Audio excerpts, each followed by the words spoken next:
Cualquier experiencia TED, aparte de compartir ideas, es el momento o el lugar oportuno para echar cuentos, echar historia, que es como el núcleo de lo que es TED y TEDx. Yo voy a echarles la historia de este proyecto y lo que aprendimos en él. Para ello necesitamos hacer un viaje en el tiempo, específicamente el año 2007. Cuando estaba recordando que todo esto comenzó en el 2007, tuve que buscar algunas efemérides para recordar lo más resaltante con respecto al 2007. Y esto fue algunas de las cosas que conseguí.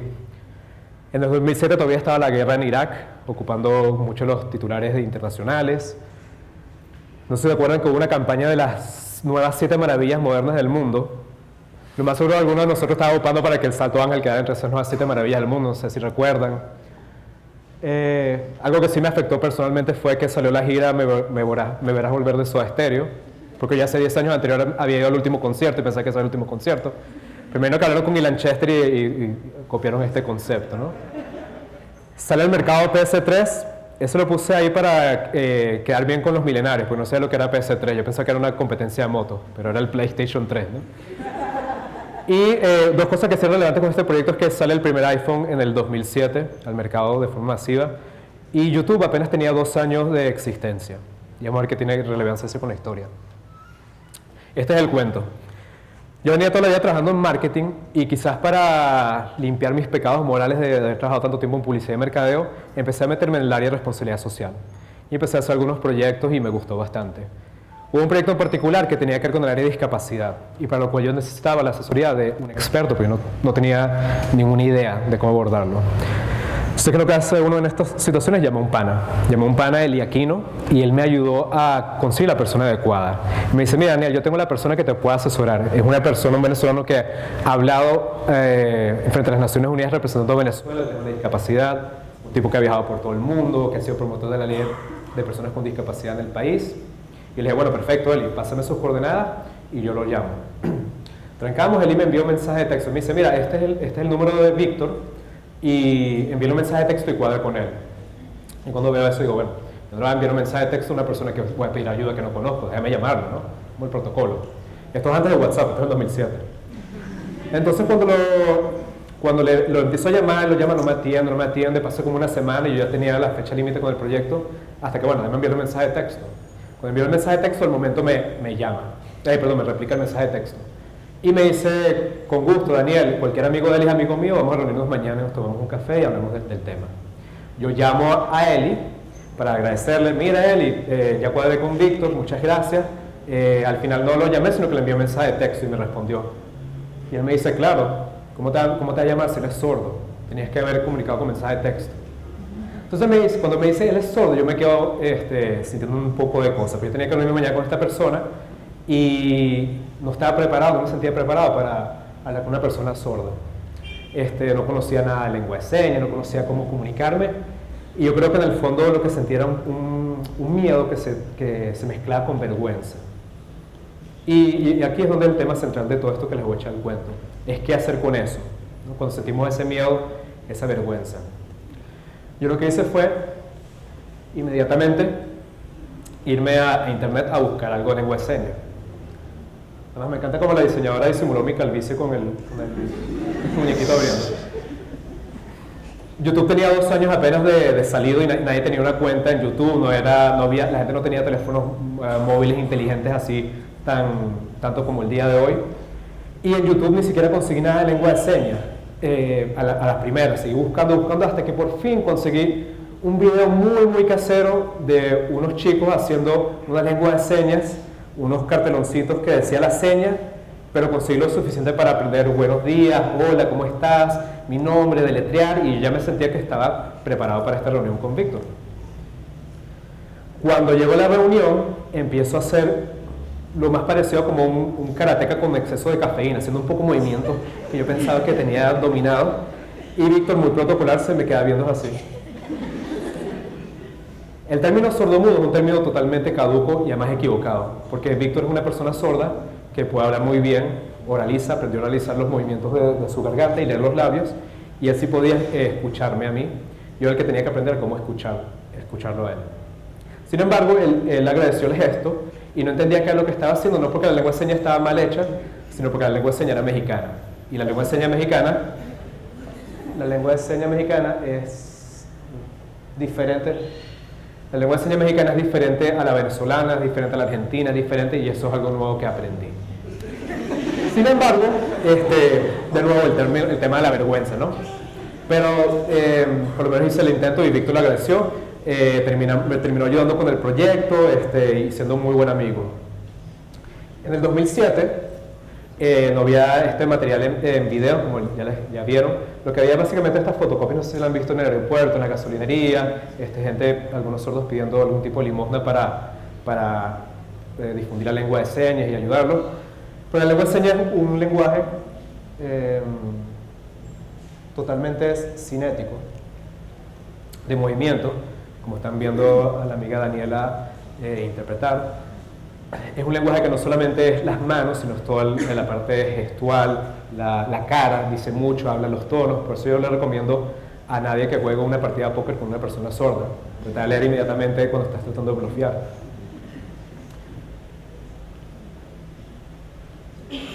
Entonces, ¿cuál era la idea? Yo me imaginé que si me pasó a mí, habrían otros venezolanos oyentes que estarían tratando de comunicarse con sordos y quería evitar la vergüenza de que aprendieran lengua de señas mexicana. Entonces, básicamente lo que hicimos fue, primero, buscar un poquitico de data. En el año 2007, de nuevo, que es donde estamos en este viaje en el tiempo, no había mucha data con respecto a la cantidad de sordos en Venezuela.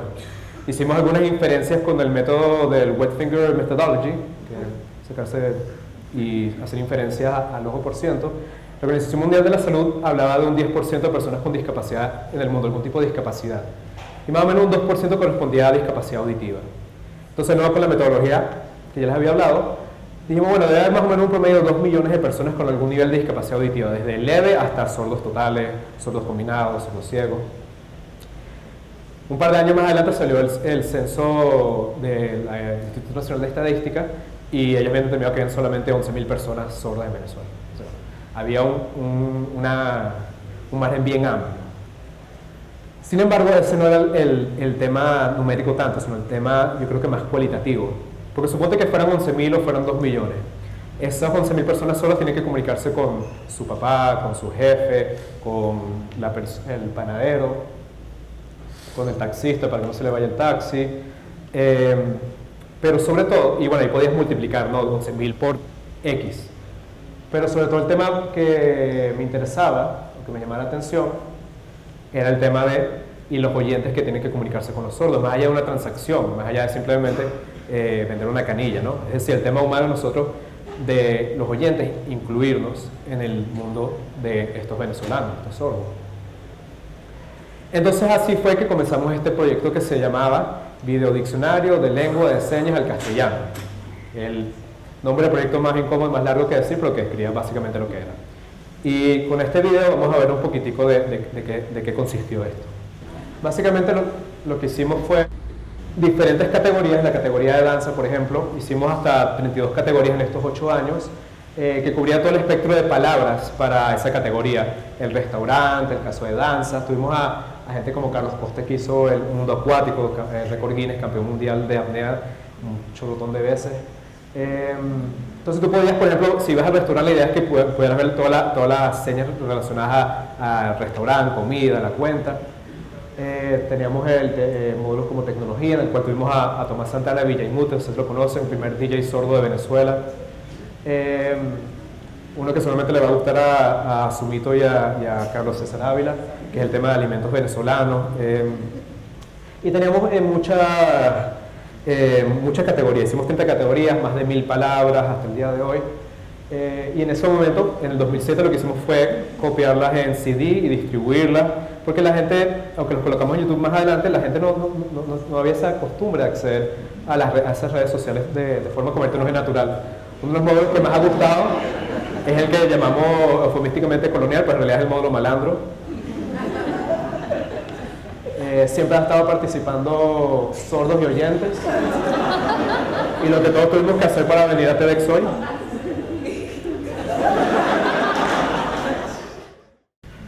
Esa es la historia del proyecto hasta ese momento. Pero ahí se leen otras historias, están las historias de las personas, los talentos que participaron. Una de las cosas que más nos llenó de satisfacción es el tema de, obviamente, de esta inclusión de oyentes. Sobre todo aquellas personas que se ganaban la vida hablando hacia oyentes, como por ejemplo locutores como Iván Locher, músicos como La Vida Bohem, Aureliano Méndez, Panasuyo. Entonces son personas que toda la vida se han ganado la vida hablando hacia oyentes, y esta es una oportunidad también para ellos expresarse hacia otros venezolanos sordos. Y fue un gancho que atrajo a esta gente. Nosotros obviamente nos interesaba también, no solamente a nivel conceptual, sino esto ayuda a difundir el tema de que la lengua de señas no debe ser un tema solamente entre sordos o entre los sordos que tienen que comunicarse con ciertos oyentes y viceversa, sino de todo. Es un lenguaje rico, hermoso, del cual todos podemos ser parte. El otro tema son las historias de quienes obviamente se beneficiaron. Ha sido horrible ese día Twitter en el año 2010.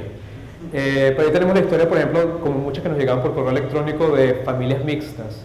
En el caso de este amigo, que fue el lanzamiento del tercer tomo, hablaba de cómo él era el único oyente entre una familia de todos sordos. Y él siempre se sintió incómodo, no sabía cómo comunicarse, la familia. Después descubrió el material y le sirvió como excusa para reconectarse. Obviamente, historias como esas tan bonitas, el tema también funcional de tener una herramienta disponible para poder aprender lengua de señas. Ir más allá de esa fotocopia y embellecer y hacer homenaje a esta herramienta de la cultura sorda, y yo creo que debe ser de todos los venezolanos. La otra historia es el tema de las universidades, los estudiantes universitarios. Ese es el as bajo la manga de, creo que, todas las ONGs, por el poder, por la necesidad de creación, por la visión fresca. Gracias, por ejemplo, a los estudiantes de la Escuela de Arte de la Universidad Central de Venezuela, pudimos crear el tomo 3 y 4. Y gracias a la gente de desarrollo de tecnología de otras universidades, pudimos crear lo que hoy en día llamamos Enseñas, que es la versión realmente de ese diccionario que les enseñé, una aplicación móvil que cualquiera puede hacer de forma gratuita, que es de todos los venezolanos, y la cual pueden consultar palabra por palabra sin tener que buscar todo, ver toda una categoría. El siguiente paso con Enseñas, que es algo que estamos anunciando hoy, es que si se meten en enseñas.org van a ver una etiquetica que dice que este código es suyo. Entonces, así como vimos ese mapa anterior de que México, Argentina, todos tenían su lengua diferente, tenemos esta aplicación que ya está el código libre para cualquier país, cualquier institución pueda crear su propia enseña sin tener que pagar el costo de desarrollo. Sí, pueden aplaudir.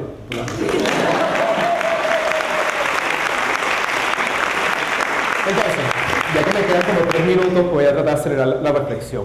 Yo me preguntaba, entonces todo esto que hicimos, 8 años, yo me quedé impresionado. Más de 1000 personas han participado en este proyecto, entre directores, promotores, intérpretes, personas de la comunidad sorda, talentos, periodistas. Todo esto nos sirve para que nos escuchemos. Yo no estoy seguro de eso, pero lo que sí sé es que esa vergüenza que sentía es el miedo a no sentirse parte de algo. Y creo que todos queremos sentir parte de algo. Los sordos a veces yo creo que hacen un mayor esfuerzo por escucharnos porque sienten que tienen que incluirse en el mundo de los oyentes, porque es como muchas cosas funcionan operativamente en la sociedad, digamos, por mayoría. Pero la invitación también es que nosotros queramos escuchar los sordos y queramos escuchar también otros oyentes, que a veces pareciera que nos cuesta mucho hacer. Yo creo que el miedo es la raíz de todo lo malo que ocurre en el mundo, como bien lo dice el filósofo en pantalla, ¿no? El maestro Yoda dice que el miedo lleva a la rabia lleva al odio y el odio lleva al sufrimiento. Yo creo que todo, sobre todo la violencia, esa brecha que hay entre oyentes y oyentes viene a partir del miedo.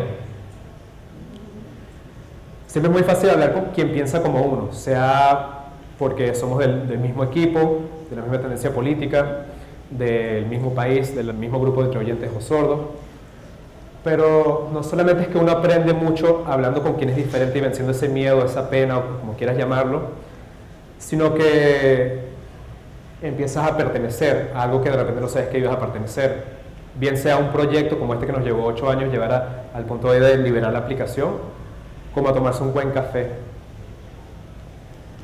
Entonces mi conclusión es, o la reflexión que quiero llevar hoy al día, es que cuando llegamos a ese momento de miedo con otra persona, porque piensa diferente, porque es diferente, hay dos opciones. Quizás la rápida o la quizás más larga, pero más provechosa. Y es tratar de realmente escucharnos más allá de oírnos. Sí, muchas gracias.